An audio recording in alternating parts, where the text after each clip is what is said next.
Sir, stress heart की बीमारियों पे कितना असर करता है? बहुत ही अच्छा सवाल आपने किया। स्ट्रेस एक प्रकार का रिस्क फैक्टर माना गया है। आप देखेंगे, इसीलिए हम बार बार ये भी एम्फेसाइज करते हैं कि रात के समय में हमें 7 से 8 घंटे की जो नींद है वो लेना बहुत जरूरी होती है। वो नींद का जो एक चीज हमने जोड़ी है इस चीज में, वो इसलिए जोड़ी है कि जब हम नींद लेते हैं तो हमारा माइंड रिलैक्स करता है, और माइंड जब रिलैक्स करता है तो हमारी बॉडी में जो बैड हार्मोन्स जो होते हैं उनका सिक्रीशंस कम होता है। उसके कारण से हमारी बॉडी की जो मेटाबॉलिज्म है उसके अंदर फर्क नहीं पड़ता, और अल्टीमेटली हमारा हार्ट हेल्थी रहता है।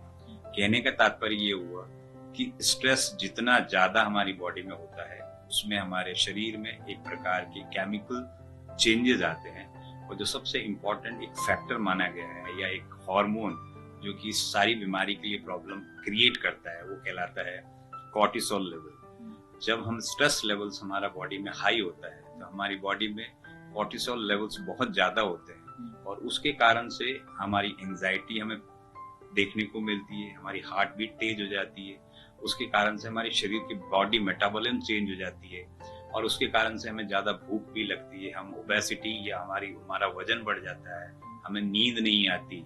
और इस बैड हार्मोन के कारण से हमारे पैनक्रियाज, जहाँ से कि हमारा इंसुलिन सिक्रीट होता है, वो अफेक्ट होता है। अगर लॉन्ग स्टैंडिंग हमारा कॉर्टिसोल लेवल काफी महीनों तक अगर हाई रहेगा तो ये लॉन्ग टर्म में ये जो पेशेंट्स होते हैं या ये जो इंसान होते हैं आगे चल के इनको डायबिटीज भी डेवलप हो जाती है। तो स्ट्रेस जो है एक बहुत ही इंपॉर्टेंट फैक्टर है।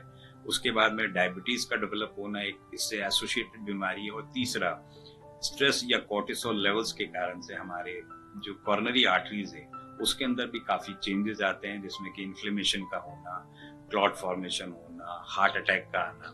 तो ओवरऑल ये कहा जाता है कि stress is a major killer for all variety of disease. Stress के कारण से काफी सारी बीमारियां पैदा होती हैं, और उसमें से हार्ट की प्रॉब्लम का पैदा होना एक डायरेक्ट लिंक्ड है, ये देखा गया है।